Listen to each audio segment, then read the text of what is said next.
آئیے اب سلطان صلاح الدین ایوبی کی کہانی بھی سنتے ہیں۔ یہ اسلام کا مجاہد اعظم، یہ حلال اور صلیب کی جنگوں کا ہیرو، اور جس پہ امت اسلامیہ کو آج بھی ناز ہے، اور آج صدیاں گزرنے کے بعد یہ سینوں میں دل کی طرح دھڑکتا ہے۔ سلطان ایوبی کا نام آج بھی دلوں پہ نقش ہے، اور اس کا نام سن کے مردہ جانوں کے اندر بھی زندگی کی حرارت پیدا ہو جاتی ہے۔ اس کے زمانے میں ریجینالڈ بدبخت ایک انگلستان کے شہزادے نے حاجیوں کے قافلے کو روک لیا اور ان کا سامان لوٹ لیا۔ انہوں نے کہا ہم حج پہ جا رہے ہیں، تو نے ہمارا سامان لوٹ لیا، ہمیں جانے دے۔ تو اس نے دریدہ دہنی کرتے ہوئے کہا بلاؤ اپنے نبی محمد کو جو تمہاری جان چھڑائے۔ بس سلطان صلاح الدین ایوبی تک یہ بات پہنچی تو میں نے تاریخ میں پڑھا کہ وہ دانت پیستا تھا، اس کی آنکھوں میں خون اتر آیا، اور اس میں کھڑے کھڑے قسم کھائی کہ جب تک اس ظالم کو کیفر کردار تک نہیں پہنچاؤں گا چین کی نیند نہیں سوؤں گا۔ پھر پونے 2 سال کا عرصہ آپ سلطان صلاح الدین ایوبی کی زندگی دیکھے، جنگی مہموں کو ترتیب دیتا رہا، دن رات اس نے ایک کر دی، نیند قریب نہ آنے دی۔ جب نیند بہت زیادہ تنگ کر دی تو پھر وہ خیمے کی چوب کے ساتھ ٹیک لگا کے کھڑے ہو کر کے اپنی آنکھوں کی آگ بجھا لیتا، اور پونے 2 سال کا عرصہ اس نے چارپائی پہ لیٹ کے نہیں دیکھا۔ پھر وہ لمحے آئے کہ اللہ نے اس کی مراد پوری کی۔ انگلستان کے شہزادے لائن میں کھڑے تھے، اس نے شاہ گاما کو اپنی کرسی دی اور ساتھ کہا ہم جس کو کرسی دیتے اسے امان دیتے۔ پھر اس نے اس کے جو نائٹس تھے ان کو آب خورے دیے، ان میں پانی دیا، کہا جس کو ہم پانی دیتے ہیں اس کو امان دیتے ہیں۔ پھر جب ریجینالڈ کی باری آئی تو بادشاہ کی رگیں پھول گئیں غصے سے، اس نے تلوار نیام سے باہر نکالی اور اس کی چھاتی پہ چڑھ کے اس کی گردن پہ تلوار رکھ کے اس کے ٹکڑے کرتے ہوئے کہا او کتے، تو نے کہا تھا بلاؤ اپنے نبی محمد کو، محمد عربی نے اپنا نوکر بھیج دیا ہے۔ اور اس طرح اس ریجینالڈ کتے کے 2 ٹکڑے کر کے رکھ دیے۔ یہ ہماری تاریخ ہے، یہ اور روشن تاریخ ہے۔ ہمارے اسلاف، ہمارے بزرگ اس دور کے شہنشاہ، اس دور کے بادشاہ اتنی جرأت اور اتنی عظیمت رکھا کرتے تھے، اور آج ہماری کمزوریاں نے دشمنوں کو دلیر کر دیے۔ کبھی ایسا بھی اندھیر آیا تھا کہ سرے عام یوں توہین اور تنقیص ہوتی ہو پیغمبر حسن اور پیغمبر جمال کی، اور پھر 1 ارب 40 کروڑ انسان دنیا کے اوپر بستے ہوں۔ یہ بھی زمانے نے دن دیکھنے تھے تو امت مسلمہ کی موت واقع ہو جائے اگر حضور علیہ السلام کی توہین باقی رہتی ہے۔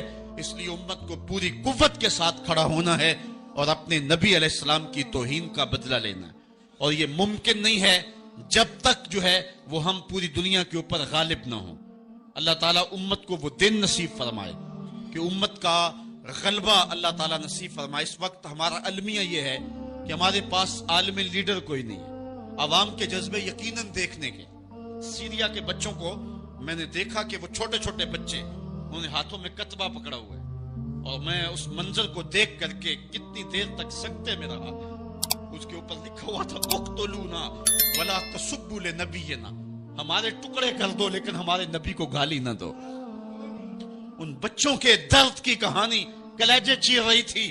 یہ محبتوں کا عالم، وہ اقبال نے کہا تھا چمن میں رخت گل شبنم سے تر ہے، چمن میں رخت گل شبنم سے تر ہے، سمن ہے سبزہ ہے باد سحر ہے، مگر ہنگامہ ہو سکتا نہیں گرم، یہاں کا لالا بے سوزے جگر ہے۔ اس وقت امت بے امام ہے، امت کے پاس جو ہے وہ کوئی ایسا شخص نہیں ہے جو امت کی رہنمائی کرے۔ ملک بھی خالی ہیں اور عالمی لیول پہ بھی ہم کسی امام سے محروم ہیں۔ اللہ نے وہ دن نصیب کرنے ہیں، ہم صفے سیدھی کریں، بس ہمارا کام اتنا ہے۔ صفے سیدھی کریں گے تو امام بھی اللہ بھیج ہی دے گا، اور وہ وقت آئے گا کہ اس کے جھنڈے نیچے ہم کھڑے ہوں گے۔ اور ہم نے تاریخ میں پڑھا ہے، کتب صحاح میں موجود ہے، بخاری اور باقی کتابیں اٹھائیں، ہمیں اس وقت کی بشارت دی گئی ہے کہ جب اساکر اسلام ترتیب پائیں گے اور پھر امام بھی آ جائے گا، اور پھر امت مسلمہ وہ بانک پن پائے گی کہ صحیح حدیث میں آتا ہے کہ اگر کوئی یہودی کسی پتھر کے پیچھے یا درخت کے پیچھے چھپ کر کے پناہ مانگنا چاہے گا تو وہ پتھر مسلمانوں مجاہدوں کو بول کر کے کہے گا ادھر آ، یہ ظالم میرے پیچھے چھپا ہوا ہے۔ وہ دن بھی اللہ تعالیٰ نے ہمیں دکھانے ہیں، اور پوری امت کے اوپر جھنڈا جھولے گا تو آمنہ کے لال کا ہی جھولے گا انشاءاللہ۔ آ ملیں گے سینہ چاکانے چمن سے سینہ چاک، بس میں گل کی ہم نفس باد صبا ہو جائے گی، شبنم افشانی پیدا کرے گی میری سوز و ساز، اس چمن کی ہر کلی درداش نہ ہو جائے گی، آسمان سحر کے نور سے ہوگا آئینہ پوش، ظلمت رات کی سیما پا ہو جائے گی، شب گریزاں ہوگی آخر جلوائے خورشید سے، یہ چمن معمور ہوگا نغمہ توحید سے۔ وہ وقت انشاءاللہ آنے والا ہے، بس ہمارا کام صفیں سیدھی کرنی ہے اور صفوں کو ترتیب دینا ہے، اپنے جذبوں کو مرنے نہیں دینا ہے، اور یہ جذبے اپنی نسلوں میں بھی منتقل کرنے ہیں، اور اپنی نسلوں کو بٹھا کر کے حضور کی عظمت کی کہانی پڑھا کے جانا ہے۔ میں نے سیریا کے ان بچوں کو دیکھا تو میں اپنے بچوں کو بٹھا لیا، میں نے کہا بیٹے پوری دنیا کے اوپر حضور کی ناموس پہ حملہ ہے، بتاؤ ہم کیا کریں گے؟ تو میرا 5 سال کا بچہ ہے، مجھے حمزہ کہنے لگا کہ ابو یہ جو تلوار آپ نے لٹکا کے رکھی ہے بیٹھک میں، اس کے میں پیچ خود کھول سکتا ہوں اور یہ میرے ہاتھ میں دے، ان ظالموں کو میں کاٹوں گا۔ میں نے کہا بیٹے مجھے یہی تجھ سے توقع تھی، اس لیے کہ تیرے جسم کے اندر خواجہ دین محمد مصطفی کی غیرت کا خون دوڑ رہا ہے، اور انشاءاللہ یہ ہماری نسلیں اٹھیں گی اور اسلام کے غلبے کا خواب ہم شرمندہ تعبیر کریں گے انشاءاللہ۔ تو اپنے بچوں کو بٹھائیں اور ان کو بتائیں اور ان کو حب رسول کے جام پلائیں، ان کے اندر محبت رسول انڈھیل دیں اور ان کے سینے کے اندر یہ حرارت پیدا کر دیں، اور وہ امت کے لیے اور نام محمد کے لیے ہر قربانی دینے کے لیے آمادہ ہو جائیں۔ انشاءاللہ وہ وقت دور نہیں ہے جب پوری دنیا کے اوپر اسلام کا جھنڈا جھولتا ہوا نظر آئے گا۔ ہم نے اپنے جذبوں کو بہر صورت بیدار رکھنا ہے، اور اگر انہوں نے توہین کی زبان کھولی ہے تو کروڑوں انسان حضور کی مدح میں زبانیں کھول لیں، صبح و شام وظیفہ درود و سلام کا لبوں پہ جاری کر لیں اور حضور کے نام کا جھنڈا اٹھائیں۔ یہ گلیوں میں، یہ چوکوں میں، یہ بازاروں میں یہ احتجاج، یہ تو ایک معمولی کیفیت ہے، ہم تو اس سے آگے بھی اگر ہم بے بس ہیں، کر کچھ نہیں سکتے۔ سچی بات ہے، ہمارے اندر جو جذبوں کی کائنات ہے ان کو کچا چبا جائیں کہ جنہوں نے میرے آقا حضور نبی رحمت کی توہین اور تنقیص کی ہے، اس لیے جو ہم سے بن پڑا، جو ہم سے ہو سکا ہم نے وہ ضرور کرنا ہے۔ وہ کیا کہا تھا سودا نے کہ مجنو لیلا سے بازی نہ لے سکا پر سر تو دے سکا، کس منہ سے کرتے ہو دعویٰ عشق سودا، تم سے تو یہ بھی نہ ہو سکا۔ ہم نے دیکھنا ہے کہ ہم کیا کرتے ہیں، اس حوالے سے ہمارے جذبات کیا ہیں۔ مجھے یاد آئی آج ہمارا سارا دن آج ہمارا کی کہانیاں میرے ذہن میں گردش کرتی رہی۔ ہمارا غزوہ احد کی نامور مجاہدہ ہیں کہ جب بھگدڑ مچی اور کچھ تو خون ہونے لگا اور عجیب کیفیت بن گئی، تو اس وقت حضرت ہمارا خاتون ہے تو اس جنگ میں ساتھ آئی تھی، کس کام کے لیے آئی تھی کہ کوئی زخمیوں کی مرہم پٹی کروں گی، لیکن جب دیکھا کہ حضور تنہا ہے اور تیروں کی برسات ہو رہی ہے، ہمارا تلوار لے کے میدان میں آ گئی، اور حضور نبی رحمت نے فرمایا کہ میں جدھر دیکھتا تھا مجھے ہمارا ہی نظر آتی تھی، اگر ادھر سے حملہ ہوتا آگے ہمارا کھڑی ہوتی، اگر ادھر سے حملہ ہوتا تو ہمارا کھڑی ہوتی۔ میں کہتا ہوں ہمارا تیرے نام پہ میری نسلیں قربان، جس نے محمد عربی کی آبرو کا پہرا دیا۔ اللہ اکبر۔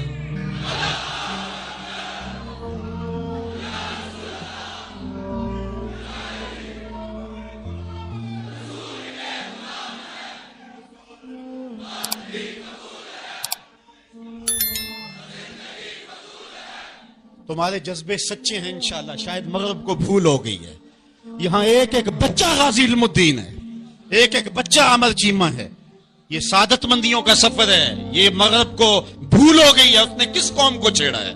ان کی غیرت مری ہوئی نہیں ہے، انہوں نے کچوکے دیے، زخم دیے، امت کو معاشی بحران میں مبتلا کر دیا، روز پیٹرول کے بم ہمارے اوپر گرتے ہیں، لیکن ہم کبھی میدان میں نہیں آئے۔